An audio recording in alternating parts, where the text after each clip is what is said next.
Hi everyone, welcome to another episode of the Decode podcast. And today's guest is Ben Halpert. Ben and I have spoken at a couple of events over in New York. Shout out to C Vision International for pairing me and Ben up together. I think over the past few years we've crossed paths. And then, yeah, Ben, how are you? Doing well. How are you? Thanks for having me. Yeah, I'm good. I'm good. It's a long time no speak. It's good to have you on the podcast. And yeah, I was ecstatic when you said you'd come on. So I'm like, this is amazing. So yeah, Ben, we'll jump straight into it in terms of who are you, and yeah, give us an overview of your career. Yeah. Sure. Yeah. So I've been in cybersecurity industry for over 25 years. When I started in the industry, it was called information assurance. And I got my start at Lockheed Martin Corporation, which was great for me. My undergraduate degree is actually in MIS, so Management Information Systems. So I had no idea what I wanted to do as a career, but I knew I was interested in tech, and I also knew I was interested in business. And so that was a perfect degree. And when I got my job at Lockheed Martin, it was in a leadership development program that they had that gives new graduates from university 2 years to rotate through different departments because they know like it's hard to know what you want to do, right? Yeah. So my first rotation at Lockheed Martin was doing help desk work, break fix, server upgrades, swapping drives out in data centers, working on Novell NetWare, Lotus Notes, in Windows. And then my second rotation was in network administration work. And then I did a rotation in ERP planning, enterprise resource planning. If you remember that back in the day when Yeah. everyone was going through process re-engineering with SAP and the likes. And then my last rotation was in the information assurance team.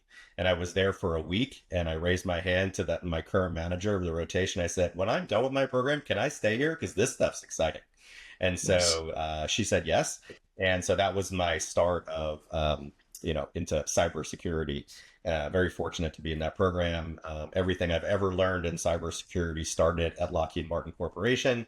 They're on the job training, me learning at home every single night, setting up, my labs at home, trying and testing new things when I wasn't working just to see how things would work. And always raised my hand at Lockheed and saying, hey, there's this new technology out right now called Wi-Fi. I was there when like the first person brought in a Wi-Fi router and plugged it into an Ethernet port under a desk. And so, I raised my hand and I said, can I figure out how this technology works? And then can I teach the business units how to deploy this technology properly? And so they said yes. They actually sent me to certified network wireless administration training for a week. And so I got a certification in that. Again, this is early on. Now we take Wi-Fi for granted. But anyway, I did that and I did research on Wi-Fi security and I read, the IEEE RFCs and try to figure out how all this worked. And I actually created the reference architecture for how to deploy Wi-Fi in a secure fashion, created the policies for Lockheed Martin Corporation for use, and then work with the business units on how to deploy it. So I was very fortunate that I was kind of given a wide breadth in addition to my daily activities. And I did the same exact thing for Bluetooth technology. I did it for voice over IP technology. And I did it for cloud technology as well. So I was kind of at the right place at the right time. And my interests were always to figure out how do we use this new technology in a safe fashion to enable the business to do better, faster for our customers and excel at the mission. And so I was at Lockheed Martin doing that work. My last job, well, one of the last roles that I had at Lockheed Martin was being subbed out to a contract we had for HHS for Centers of Medicare and Medicaid Services, and I was asked to write the security strategy for CMS. And so that's kind of how I got into healthcare. I got my feet wet in the healthcare space doing that, and then Obama got elected, and his first week in office, he actually signed a piece of paper that canceled the Marine One helicopter replacement program. And I watched Lockheed Martin and Sikorsky, who had joint on that program, fire about 1,000 people in upstate New York. And so I knew what Obama was interested in, and it was healthcare. So I started looking for a healthcare gig. And so I was with McKesson Corporation for about 4 years. I was business information security officer there, responsible for securing the data centers, risk management and compliance that supported all the different business units. So I did that for about 4 years. Then I moved on um, to Ionic Security, where worked with an amazing team of individuals that whose sole focus was that if your company is breached, your data wouldn't necessarily be exposed. And so that was the solution that we had. And we were acquired by Twilio about 10 or 11 or so years after that. Then I was kind of looking for what to do next. So I did a stint at Clio doing healthcare, helped them stand up their security and privacy program.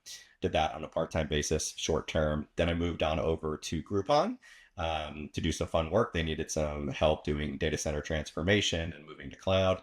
Um, and then after that, moved on to the cyber health company, where we were looking at, and I'm still there in a fractional perspective, but looking at, this new threat vector that's been new over the last several years about, cybersecurity teams at large enterprises do a pretty good job at securing the enterprise. But you know what's really hard? Securing the personal lives of your CEO, your boards of directors, their wives, and their kids that all share the same network at home, at your vacation home, whatever it is. So that's the focus of the cyber health company. And then in July this year, I actually launched my own fractional CISO service called CISO Horizon. And I did that because I started seeing so many people that I know, within my network on LinkedIn, open to work, being laid off, right? Firms are just demolishing teams. I think demolishing is an appropriate word, right? The threats have not gotten any less. The threats have gotten worse. Budgets are being cut. Businesses are in the business of making money. I totally get it, but businesses still need to do the work. So now fractional CISO for a handful of companies, from startups, SMBs, and large enterprises, doing different kinds of work for them, building and running, optimizing, and project-based work. So that's how I stay busy kind of during the day. And when I'm not doing the work and securing enterprises, I focus on the nonprofit activities through Savvy Cyber Kids. And I founded the nonprofit in 2007 to take everything I've ever learned about cybersecurity and privacy and risk management and bring it down to a level that we could teach kids starting at 3 years old about what technology is used for, about strangers, about privacy, about bully response, about technology balance, about all these things that are, are being thrown at our kids today when parents and educators put our kids behind a screen. And so I've been doing that since actually 2002. I formed the 501c3 nonprofit in 2007 to do more. So I'm kind of running both of those and doing what I can to help. Nice, and always keeping busy. I think I always see there's always a post on LinkedIn, and there's always an update with the savvy stuff as well. And I think it's really important. Like you'd mentioned something about taking everything that you've learned and bringing it down to a level where obviously for kids, right? Because the dangers, we see this all the time, the dangers of these items, and maybe we can talk about that later in terms of any advice that you would give to parents, and also, could you apply the same methodology to people that don't really know anything about cyber, without patronizing anyone? I was actually thinking of some former executives I worked with could probably do with a course. Yeah, absolutely. And, exception policies are designed for the executive team that said, oh, I'm sorry, you want us to use multi-factor authentication? I'm too important. I'm not going to do that. So yes. And one of the things that I've realized over my career is that the way that we have typically gone about doing cybersecurity awareness and cybersecurity training at organizations hasn't really worked. And it hasn't really worked because of what we're doing and how we're saying it. And so what I've learned through kind of the blend of Savvy Cyber Kids and in the workplace is that if you talk to your employees as a human that's not at work, they will listen. If you teach them how to protect the money that's in their bank account, they will listen. If you teach them not to share customer confidential or restricted information, they will not listen because it's boring and they zone out and they'll multitask. So one of the things that I've been working on and have been fortunate enough to work with is Allie Hunter, who works for Savvy Cyber Kids, is putting out a book October 2nd called Mothers Against Cybercrime. And that's, she came up with this method of teaching parents and teaching individuals how to protect themselves and protect their families, and then use that as a way to kind of bridge into what you need to do to protect an organization. Nice. And if you give me the details for that, Ben, we'll plug it on the episode, and also we'll of course plug the Savvy Cyber Kids stuff as well, so people can get in tune with it. Yeah. And it's funny, like you'd mentioned obviously going on rotation as a graduate, and I think the kind of number one lesson, like a lot of our cyber leaders on the podcast are talking about, is take what you can get when it comes to learning. Yes. Apply it. Like you mentioned, like running your home labs and doing stuff at home and, tinkering. I think that's always the best form of learning, and maybe enhancing your resume. Because how many jobs do we see, hey, you need 10 years experience and X, and it's like for a junior position, it's like, it's a bit unrealistic. So these things are differentiators, and probably I think that helped you in terms of your career was obviously learning as much as you can, then putting your hand up when you're in a company, I think is the number one thing people don't really do, is just ask for help or just bounce off people. Yeah. Yeah, I think one of the problems that we have today with like entry-level cybersecurity is that, we have universities that are graduating students with cybersecurity degrees, which is great.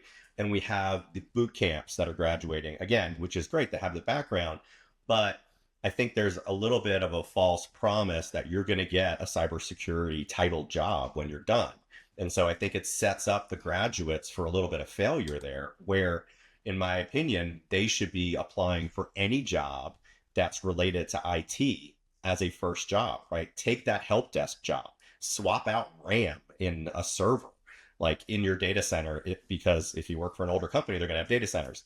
If it's a newer company, take a job as a cloud administrator, right? And just doing identity and access management work. Because if you don't understand the simple nuts and bolts of how do you onboard an individual into a system, you don't really understand, like, what are the threat vectors that you have to protect against when it comes to identity. And so, my greatest advice is for anyone looking for a job and holding out for this entry-level cybersecurity job is take any job in technology, because it will be so helpful for you. And you don't have to do it forever. Do it for a year, do it for 2. Do it to learn the business that you're in. Hopefully you like the business and you can apply for another job as it opens up in the future. But you can then take that experience and then kind of build on it. Yeah, absolutely. And one of the things I always wanted to ask you, Ben, was how did you get into like speaking at events? Because when I started doing the gigs like in New York and everything else, you're always like one of my favorite people to see on stage. So I'm not like kissing your ass here, but I was like, like I've always wanted to ask, like, how did you kind of gain the confidence? How did you get an entryway? Because obviously there will be people watching this that like, hey, I'd quite like to speak at an event, So yeah, give me some of your POV on that. Yeah. Yeah, well, that's a really insightful question. And I say that because I used to be scared to death to speak in front of another human. So I was with Lockheed for a few years, and I got to go to like corporate events and conferences that we were hosting. And I would see all these executives get up on stage and they would talk about the programs they're running and the amazing work they're doing and organizational transformation and all this stuff, right? And I was projecting myself on the stage being absolutely terrified to do what they were doing. And so I said, and I reflected internally and said, if I'm going to be successful in my career, I'm going to need to learn how to get over this and learn how to speak in front of people. So I did some research online and I heard about this thing called Toastmasters. Oh, it's amazing. And I looked, and wouldn't you know it, Lockheed Martin had a Toastmasters club where I was working. And so I went to the first meeting. I had no idea what to expect, but I loved it. I loved it so much. I was a member for a year, and then I became president of the chapter for the second year.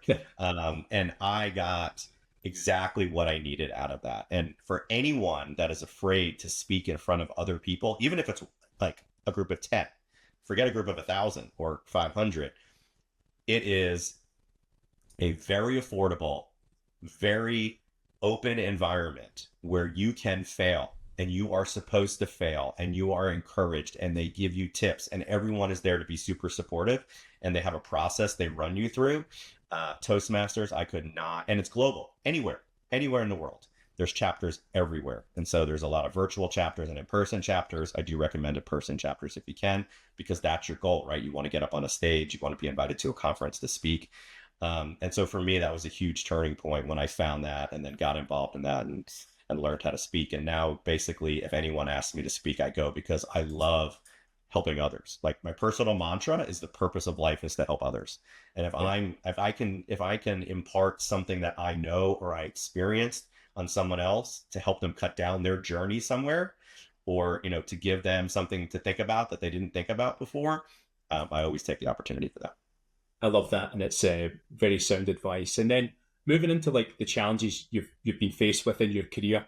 Now you can make that, it can be personal, it can be professional. It's entirely up to you in terms of how comfortable you feel. But you run me through some of these challenges and with the view of obviously helping others. Yeah. So I think a challenge that I had that I think is very similar to what other people in our field have probably faced is that we understand what's happening on the technical aspect and we have solutions. We literally have solutions to prevent things like breaches. But when we go up against business leaders that say, how much does that cost to actually make sure that if we're breached, we don't have to do a disclosure? Oh, well, that's not going to help me make my quarterly number for Wall Street. So we're just not going to be able to do that. Let's revisit that in 8 months. You know, so to me, that was one of the hardest things that I had to overcome, which I have overcome, and I understand that. But you know, if you're in cybersecurity, you see a problem and you want to fix it, and you know there are tools that will let you fix it. You know there are processes you can put in place that will let you fix this, and people that have expertise that will let you fix it. But you have to understand how the business works. You have to understand business objectives. You have to understand where the business leaders want to go in the next month, quarter, and year. Because if you just try to throw, hey, the technical solutions, you're going to get shot down. Yeah. And like if you get like maybe a situation where you found yourself in and like I don't know, you maybe found that kind of resistance because, you know, you touched upon like, you know, maybe fixing something in an organization, it's maybe going to cost a bit of money. And, you know, let's say it's a CFO and they're like, nah, let's review it again like in a year or whatever. You know, has there been anything that you've kind of really had to dig deep with or like that type of scenario? Yeah. So one of the things that I always do now is I know that there's more than one way to accomplish something. Yeah. And so that's also important, right? So don't fall on your own sword. There are many ways to do the same thing. And if you don't have budget and you can't afford to use an enterprise class solution, go the open source route. Ask the community for suggestions. I need to solve this problem. I don't have any budget to solve this problem. Have any of you done this before, right? If you reach out to anyone, well, maybe not a cybersecurity influencer, but if you reach out to anyone on like LinkedIn that's a practitioner and you ask for help and their opinion and their feedback, they will give it to you. Because I have noticed, and I think you can say the same, but I'd love your opinion on it, that the people in this space want to do good for other people. And so we're always willing to help. Yeah, absolutely. I mean, like there's many kind of groups out there. There's the CISO Society, there's multiple different Reddit forums, you know, even as you said on LinkedIn, where someone out there has already solved it or been through the same drama or situation you're in. There is nothing worse where it comes up to like the end of year, budgets are slashed or they're completely gone. And you're like, oh my God, what am I going to do with X, Y, or Z? And someone out there would have found something, maybe it's just come fresh to market, or it's just like open source, it's been recently developed, or it's a golden oldie that you've probably never thought about, and it's there. You know, it's like sitting on some repository which you can install, and then, you know, that can mitigate the issue. But I think it's, again, we have an amazing community.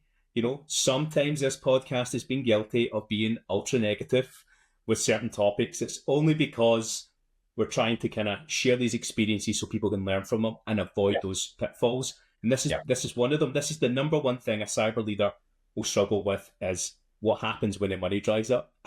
So utilize your community, because we're here to help, as you said. So yeah. And I would say, another challenge that I think we all face is what to do about passwords. And I mean, Cybersecurity Awareness Month is coming up next month, right? What's the National Cybersecurity Alliance? What are they saying this year? The same thing they've said for the last 10. Enable multi-factor authentication, along with doing things like update software, but enable multi-factor authentication. We talked a little bit about this when we talked about like the cybersecurity awareness training. If you're not in the IT space or cybersecurity, you don't understand the importance of that statement. We take it for granted because we understand it because of what we do. If you're not, people do not understand it. And so I believe that it is beholden for technology companies to actually make MFA by default and put that in place. When you sign up for a bank account now, MFA is on by default, period. Every human is now used to using MFA in their lives. I've had so many conversations with other cybersecurity leaders that are having arguments within their company because their executives don't want to introduce MFA capabilities on their platform because it increases friction of user sign up. That's like 15 years ago. There is no more friction in user sign up by enabling MFA. But if you go to create a Google Workspace account right now and you sign up, they let you do it with a password. I mean, it's Google. They can just turn it on. And it's a setting as an admin. You can go in and say, yeah, I want MFA on my accounts. Why even make that an option, right? AWS can do it. Microsoft can do it. Google can do it. And if they do it, everybody else will follow. Yeah, I think you're spot on. That there's that misconception about, it's going to impact user adoption or impact the culture. Oh, there's too many processes in a company. It literally takes like 3 seconds. I think maybe that there's like a poor branding around it. Maybe as cyber leaders, we need to kind of do a bit more in terms of education, make it simpler. Back to your whole stuff you're doing with the Savvy Cyber kids, is bringing it down to a kind of common language where people can understand, even children, right? And I think we need to kind of take these approaches. But let's talk about something that might be keeping you awake at night. Cybersecurity. According to Vanta's latest State of Trust report, it's the number one concern for UK businesses. That's where Vanta comes in. Whether you're a startup, growing fast, or already established, Vanta can help you get ISO 27001 certified and more without the headaches. Vanta allows your company to centralize security workflows, complete questionnaires up to 5 times faster, and proactively manage vendor risks to help your team not only get compliant, but stay compliant. Stop stressing over cybersecurity and start focusing on growing your business in 2025. Check out Vanta and let us handle the tough stuff. Head to vanta.com/decloak to learn more. Because when it comes to your business, it's not just about keeping the lights on, it's about keeping everything secure. Thanks. But yeah, I mean, run me through your topic you want to discuss that needs relevance and cleaning up within the industry. So the humans are the weakest link. Universities, the top universities of this world are still teaching, and I know this because I spoke to a student at one of the top universities in the world who's in cybersecurity class. They are still teaching that humans are the weakest link in cybersecurity. That is false. They are absolutely not the weakest link. Humans are human and they act as humans. It is our job as security leaders and security teams to make sure that when one of the folks in our organization is multitasking, when one of our folks in our organization has to run out to take their child to a doctor, but yet has to read an email because something is due for somebody else because of an important meeting, they are going to click. They have to click. That is how we function as humans.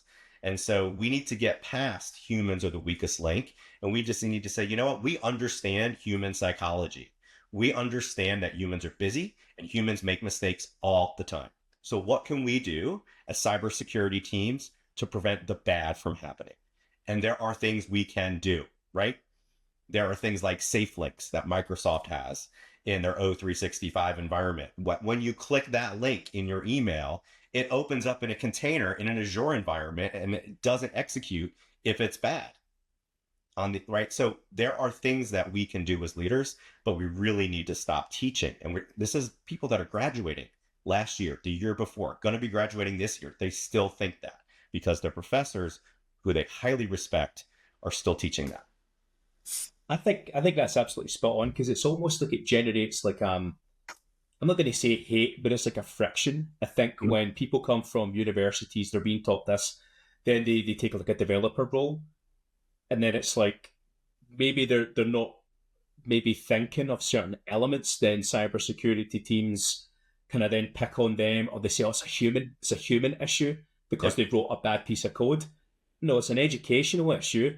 They're not being taught the value of what humans can bring, and also the value of things like automation, to take away that kind of human casualty branding that seems to be going around. Like this whole the weakest link. It's like, well, and humans are the strongest link when something goes bad.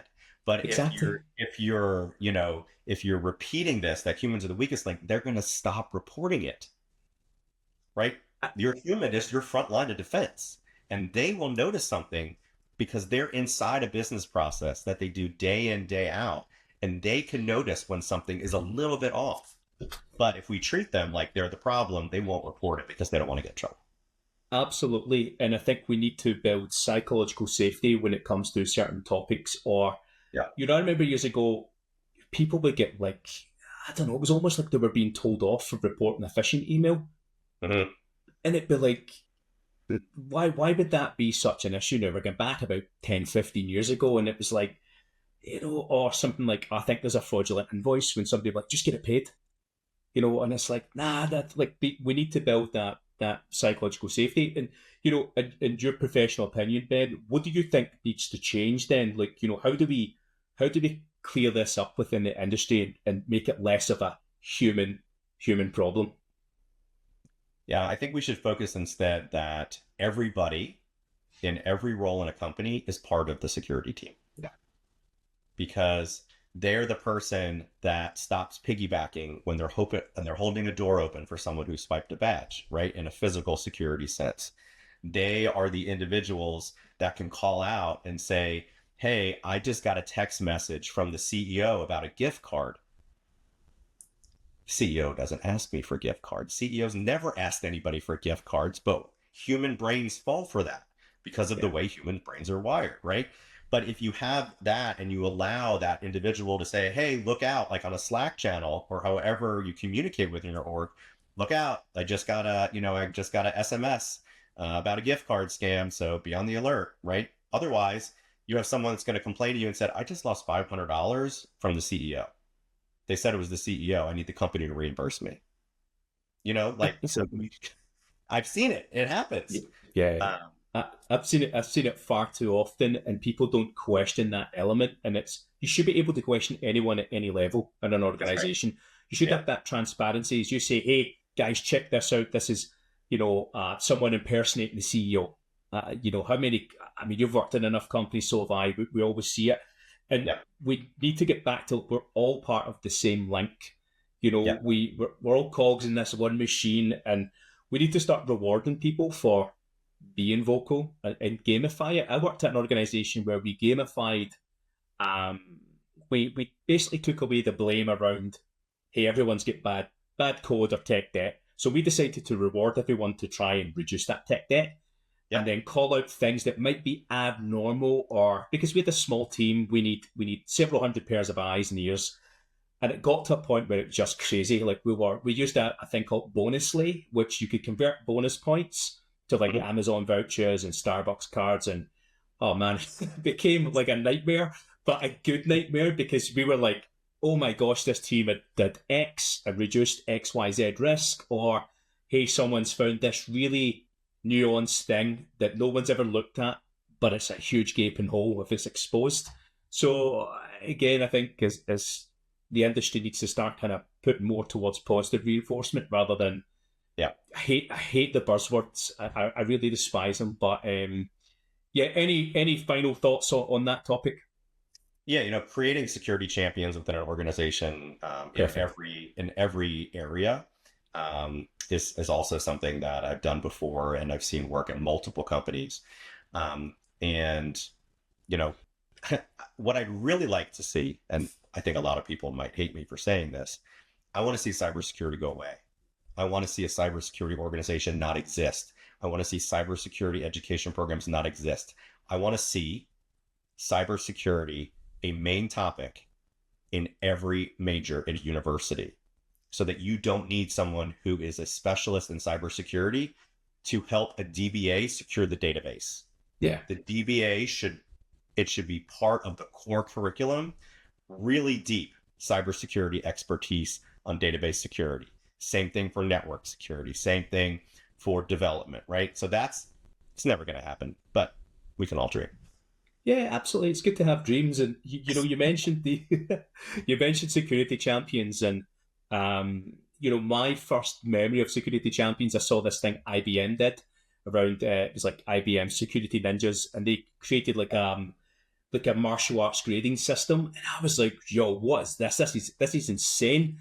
And I'm like, people start on a different colored belt, they complete tasks, they can challenge each other, Yep. and then they become like a black belt or whatever it may be, right?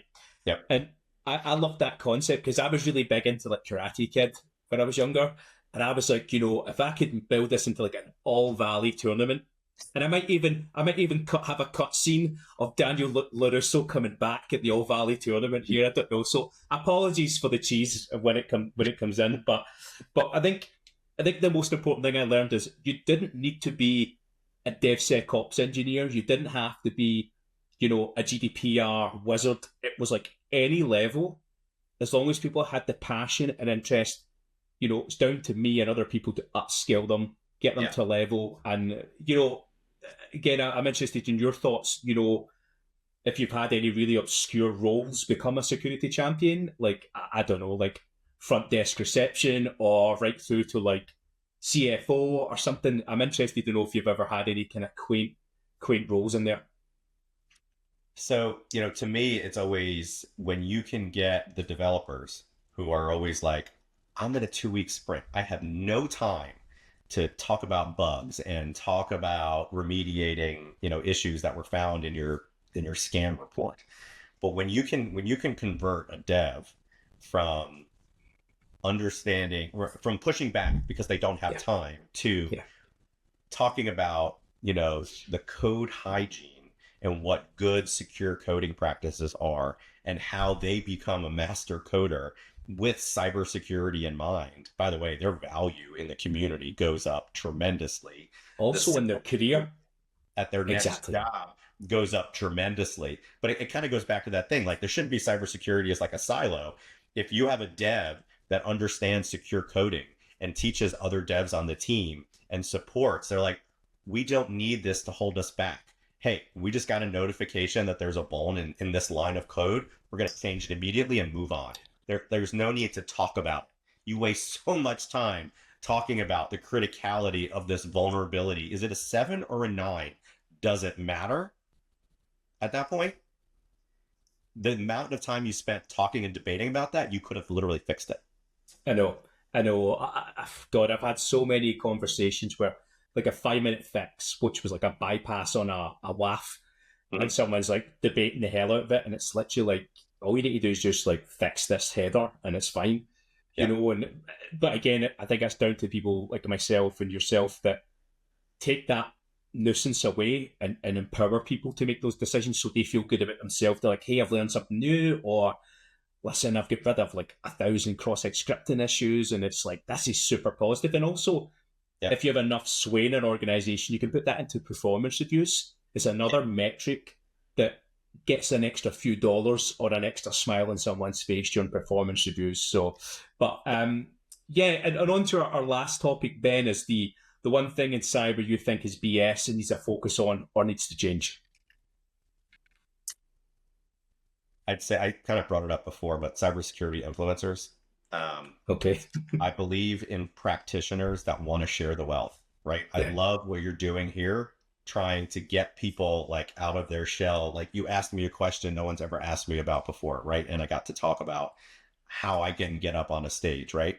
I don't know. I think that's great. It's for someone else to hear that's scared to speak, right? Yeah. If we can get practitioners, to share their experiences more and have folks like you be able to pull that out of individuals like me that wouldn't necessarily think of that, as opposed to people that say, and they literally say this, I am a cybersecurity expert and I will help you get your first job in cybersecurity. Hmm. You are, they're literally doing it. It's all self-serving, right? They want to get the most followers and the most likes so that they can get endorsements from companies, right? It's self-serving. Are a few of them maybe doing a good job on helping people? Yeah. Are there nuggets of good advice in there in that pitch somewhere for the service that they may be selling? Maybe. But like Ira Winkler is my favorite on LinkedIn calling out these cybersecurity influencers. I don't know if you see his comments like that, but Yeah. those are my favorite. And just speaking of Ira, hopefully one day we can get Ira on. I know he's extremely busy. I believe with the cruise that's been created. Yeah, This yeah, yeah, that's pretty amazing. I was telling my wife about this. She's like, "That's absolute genius." Like that. I was like, I know. I was like, my idea of a theme park it's just went right out the window now. I told my wife too. She said, "There's no way in hell." Yeah. Well, Bice was like, yeah. But Bice was like, oh man, that's be amazing. You need to go. But yeah, I mean, again, like again, props to people like Ira who Yeah, tell it how it is. Some people don't like it. I really like the candid approach. Very experienced guy. So people that are watching the channel, please check out Ira Winkler as well as obviously Ben, and you'll definitely be entertained in some capacity, and also you'll learn. But yeah, influencers, I kind of like obviously I've created a YouTube channel on the back of people I knew leaving the industry that were impacted by some things, and also so many people ask me about like the kind of mentoring side. That's something I love to do. I believe you love to do it as well, Ben. And giving back to the community is so good because we might have a problem that we've solved that other people are really struggling with, and they are like underwater with it. And we want to avoid it. We want to keep it as a healthy as society as we can probably create in cyber, without turning to alcohol or whatever else is going on, right? So, but influencers is a tough one. I've seen many people take a different kind of approach, whether they're